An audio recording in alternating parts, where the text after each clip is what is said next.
പാർലമെന്റിൽ ജയ് ഫലസ്തീൻ മുദ്രാവാക്യം മുഴക്കിയതിന് പിന്നാലെ AIMIM MP അസദുദ്ദീൻ ഒവൈസിയുടെ വസതിക്ക് നേരെ ആക്രമണം.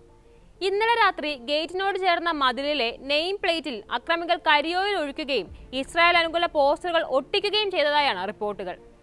ഒവൈസിയുടെ ഡൽഹിയിലെ അശോക റോഡിലുള്ള വസതിക്ക് നേരെയായിരുന്നു ആക്രമണം. സംഭവത്തിന്റെ ദൃശ്യങ്ങൾ MP Xൽ പോസ്റ്റ് ചെയ്തിട്ടുണ്ട്.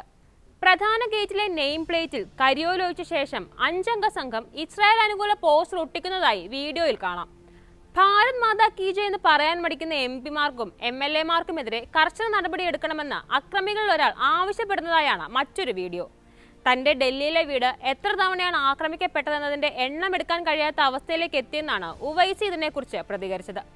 ഇത്തരം സംഭവങ്ങൾ തടയാൻ ഡൽഹി പോലീസിന് കഴിയാതെ പോകുന്നതിൽ നിരാശയുണ്ടെന്നും ഇതൊന്നും കൊണ്ട് താൻ ഭയപ്പെടില്ലെന്നും പറഞ്ഞ ഉവൈസി അമിത്ഷായുടെ നോട്ടപ്പിശക് കൊണ്ടാണ് അക്രമം ഉണ്ടായതെന്നും ആരോപിച്ചു.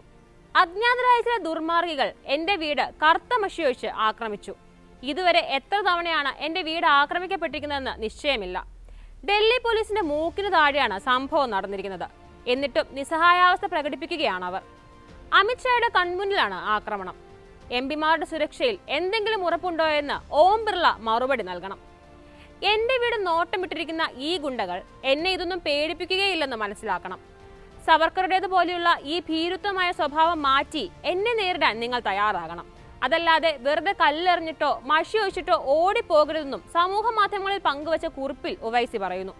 ലോക്സഭാ അംഗമായി സത്യപ്രതിജ്ഞ ചെയ്ത ശേഷം പാർലമെന്റിൽ ജയ് ഭീം, ജയ് തെലങ്കാന, ജയ് ഫലസ്തീൻ, അല്ലാഹു അക്ബർ എന്നീ മുദ്രാവാക്യങ്ങൾ ഉവൈസി ഉയർത്തിയത് വലിയ ചർച്ചയായിരുന്നു.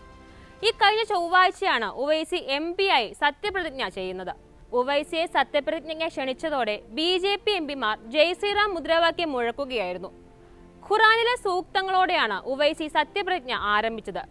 രാജ്യത്ത് പാർശ്വവൽക്കരിക്കപ്പെട്ടവരുടെ പ്രശ്നങ്ങൾ ഉന്നയിക്കുന്നത് ആത്മാർത്ഥമായി തുടരുമെന്ന് അദ്ദേഹം പിന്നീട് Xൽ കുറിച്ചിരുന്നു.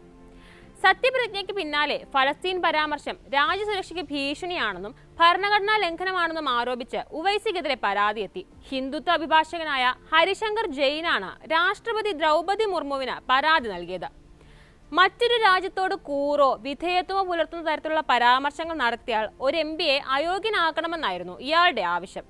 25-ാം തീയതി നടന്ന സത്യപ്രതിജ്ഞയിൽ ജയ് ഫലസ്തീൻ എന്ന മുദ്രാവാക്യം വിളിച്ച് ആ രാജ്യത്തോടുള്ള കൂറും വിധേയത്വവും കാണിക്കുകയാണ് ഉവൈസി ചെയ്തത്. ഉവൈസി അയോഗ്യനാക്കണമെന്ന് അഭ്യർത്ഥിക്കുന്നു. ഇതായിരുന്നു ഹരിശങ്കറിന്റെ പരാതി. ഫലസ്തീൻ ഒരു വിദേശ രാജ്യമാണ്. ഇന്ത്യയിലെ ഒരു പൗരനും ആ രാജ്യത്തോട് വിധേയത്വമോ അനുസരണയോ ഉണ്ടാവാൻ പാടില്ല. ഉവൈസിയുടെ നടപടിക്കെതിരെ ഉചിതമായ നടപടി എടുക്കണമെന്നും അഡ്വക്കേറ്റ് ഹരിശങ്കർ ആവശ്യപ്പെട്ടിരുന്നു. ഗ്യാൻവാബി മസ്ജിദിനെതിരായ കേസിലടക്കം ഹിന്ദു വിഭാഗത്തെ പ്രതിനിധീകരിക്കുന്ന അഭിഭാഷകനാണ് ഹരിശങ്കർ. സത്യപ്രതിജ്ഞയിൽ ഉവൈസി ഫലസ്തീനോട് ഐക്യദാർഢ്യം പ്രകടിപ്പിച്ചത് ഭരണഘടനാ ലംഘനമാണെന്നായിരുന്നു കേന്ദ്രമന്ത്രി കിഷൻ റെഡ്ഡിയുടെയും പ്രതികരണം. നേരത്തെ 2019 ജയ് ഭീം, അല്ലാഹു അക്ബർ, ജയ് ഹിന്ദ് എന്നിങ്ങനെ പറഞ്ഞായിരുന്നു ഉവൈസി സത്യപ്രതിജ്ഞ അവസാനിപ്പിച്ചത്.